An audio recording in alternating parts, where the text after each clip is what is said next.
Isang kasambahay sa Maynila ang nabiktima ng dugo-dugo gang.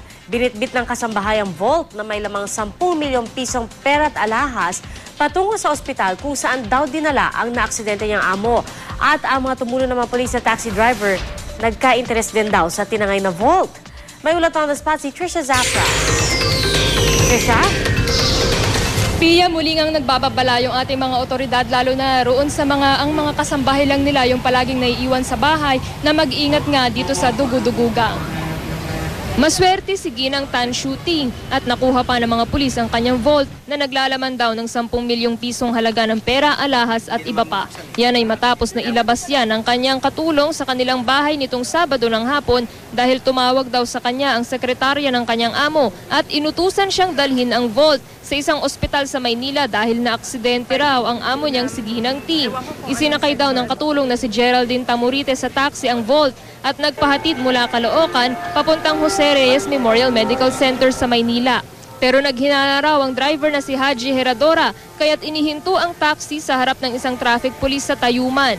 Nang malaman daw ng pulis na si PO1 Dominic Lapay ang nangyayari, sumakay ito sa taxi.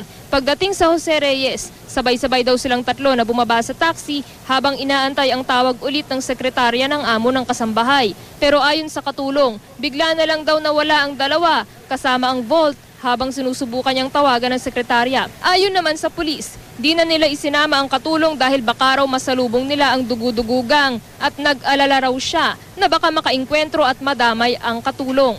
Pero imbis na dalhin sa presinto o ibalik sa may-ari ang vault, dinala ng taxi driver at ng pulis ang vault sa bahay ng pulis sa Malate. Pagbalik daw ng katulong sa kanilang bahay sa Caloocan, nalaman niyang wala naman palang nangyari sa kanyang amo kaya't nagreklamo sila sa pulisya.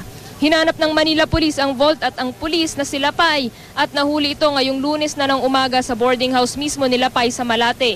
Nakuha sa second floor ng kanyang bahay ang vault. Ayon kay Lapay, dinala niya sa bahay niya ang vault para itabi muna at balak daw niya itong personal na dalhin sana kay Manila Mayor Alfredo Lim ngayong araw. Wala raw kasing tao sa bahay ng may-ari nang puntahan nila ito ng taxi driver. Kagabi naman ay kusa namang nagpunta sa MPD ang taxi driver at nagpapaliwanag matapos daw makita sa TV ang kasambahay. Di na rin siya pinakawalan ng mga pulis. Ngayong umaga ay dinala ng Manila at Caloocan Police ang vault sa opisina ni Mayor Lim para ipresenta. Kasama ang kasambahay, driver at pulis. Pinakwento ulit ni Lim sa tatlo ang kanilang bersyon ng kwento. Dahil tila nagkakasundo raw ang pulis at driver, pinatuluyan silang kasuhan ni Lim. Naniniwala naman siyang biktima lang ang katulong. Maaari raw nagka-interes ang driver at pulis sa vault noong nasa kanila na ito. Kakasuhan ng robbery with intimidation ng pulis at driver. Pero patuloy pa rin daw hahanapin ng Caloocan Police ang nagpanggap na sekretarya at tumawag sa kasambahay. Paalala nila sa publiko bigyan ng sapat na kaalaman ang kanilang mga kasambahay para hindi mabiktima ng dugo-dugugang. Pia, kung mapapansin mo roon sa video natin kanina, sira na yung vault. Ayon sa mga pulis, perasahan nila itong binuksan kanina kasi nung na-recover nila yung vault mula roon sa bahay ng pulis ay sira na yung susian nito. Ayon naman sa may-ari ay wala namang nawala sa kanyang mga ari-arian na nasa loob ng vault. At yan muna ang latest mula rito, Pia. Balik sa'yo. At Trisha, linawin ko lang. So yung taxi driver tsaka yung traffic police na hinintuan nila, yun ang nasa kustudiya ngayon ng mga pulis. Paano yung kasambahay? Nasa kustudiya pa rin ba siya? Or dahil sabi mo si Mayor Lim, hindi daw naniniwala na kasama siya. Pinakawalan ba siya? Ayon sa pulisya, bibitiwan na muna nila ngayon yung kasambahay pero makakatulong pa rin daw ito sa investigasyon na kanilang ipagpapatuloy para mahanap kung sino raw yung sekretarya na nagpapanggap na tumatawag doon sa katulong para nga matuntun nila yung mga miyembro nitong dugo-dugugang.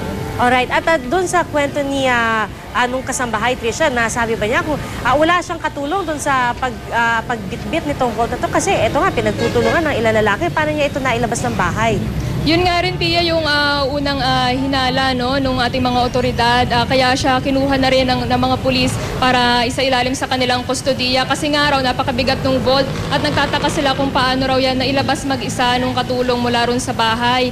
Ayun naman dun sa katulong, yan daw ay kanyang hinila lamang papalabas dun sa bahay at pinagulong sa kanilang hagdan. Pero gaya nga ng sinabi ko, Pia, nagpapatuloy pa rin yung investigasyon ng pulisya hinggil dyan sa bagay na yan. Alright, maraming salamat, Trisha Zafra.